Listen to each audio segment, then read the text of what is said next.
Assalamualaikum dan hai, kembali lagi dalam video pembelajaran pendidikan Islam. Okey, pada kali ini Ustazah Akmal akan mengajarkan sebuah tajuk yang pentinglah kepada kita sebagai umat Islam untuk menguasai kemahiran ini, di mana ianya merupakan salah satu syarat sah untuk solat. Okey, ayo kita lihat tajuknya ialah wuduk yang sempurna. Okey, ayo kita mulakan. Baiklah, sebelum kita pergi dengan lebih lanjut tentang tajuk wuduk ini, ayo kita terokai dulu apa itu pengertian wuduk. Baiklah, pengertian wuduk dari segi bahasa adalah suatu perbuatan yang menggunakan air pada anggota-anggota yang tertentu.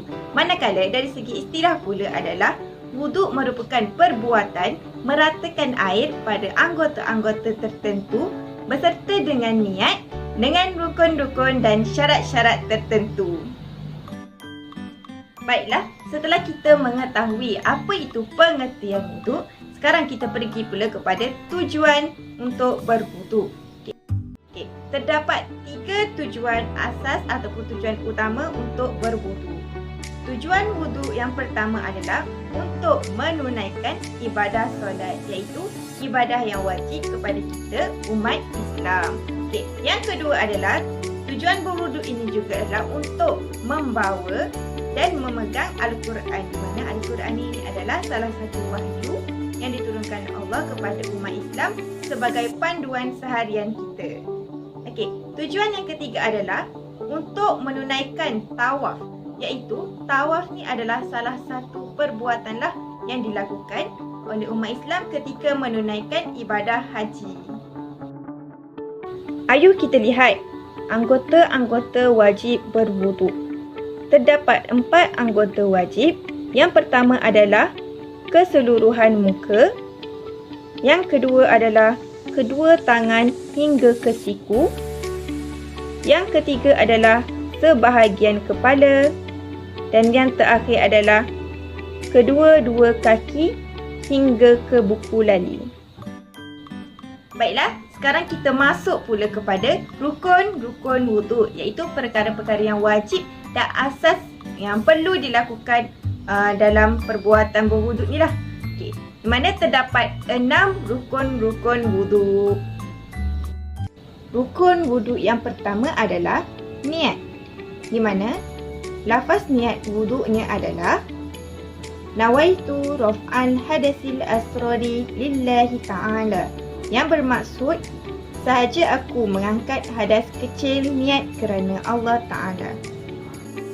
Baiklah, setelah melafazkan niat, rukun yang kedua adalah membasuh seluruh muka, yang mana bahagian muka yang perlu dibasuh adalah meliputi daripada kawasan anak rambut hinggalah ke bawah tulang dagu, daripada anak telinga kanan hinggalah anak telinga kiri.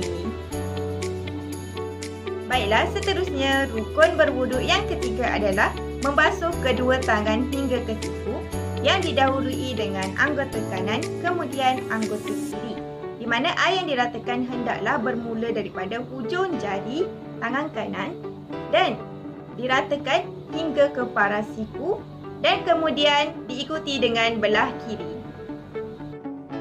Baiklah, seterusnya rukun yang keempat adalah menyapu sebahagian daripada kepala, di mana cukup sekadar menyapu ubun-ubun kepala atau sekurang-kurangnya 3 helai rambut yang berada di kawasan kepala. Baiklah, rukun berwuduk yang kelima adalah membasuh kedua kaki hingga ke buku lali, di mana hendaklah meratakan air dengan bersungguh-sungguh bermula dengan bahagian kaki kanan hingga buku lali dan diikuti dengan kaki kiri juga hingga ke buku lali. Baiklah, yang terakhir adalah rukun yang keenam, iaitu tertib, dengan melakukan keseluruhan rukun secara teratur dan mengikut turutan.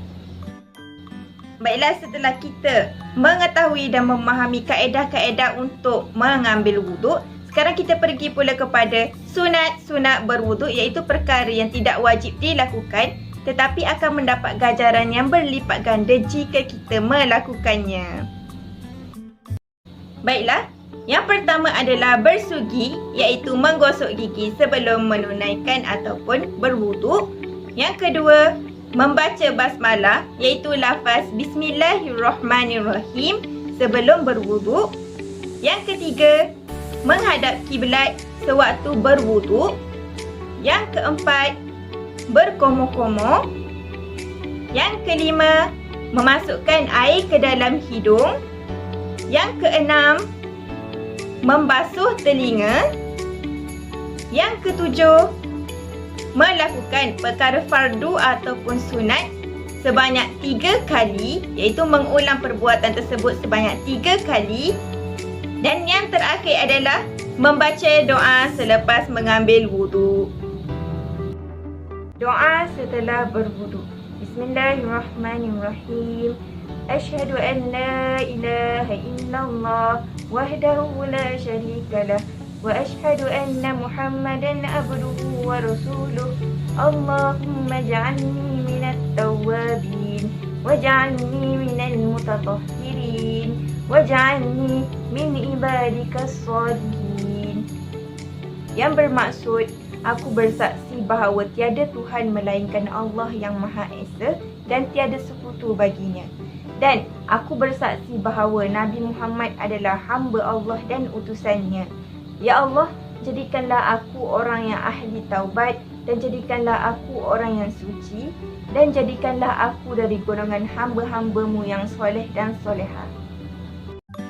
Baiklah, telah banyak yang kita pelajari tentang wuduk, di mana kita telah mengetahui rukun-rukun wuduk, sunat-sunat wuduk. Akan tetapi terdapat juga beberapa perkara ataupun perbuatan yang boleh menyebabkan wuduk ini terbatal ataupun jatuh hukumnya makruh. Okey, ayo kita lihat apa perbuatan tersebut. Perkara-perkara makruh ketika berwuduk. Yang pertama adalah berkata-kata. Hal ini kerana dianggap sebagai perkara yang tidak beradab. Yang kedua, membazirkan air. Hal ini kerana pembaziran adalah salah satu perbuatan yang disukai oleh syaitan. Yang ketiga, mendahului anggota kiri. Dan yang keempat, menggunakan air musyammas.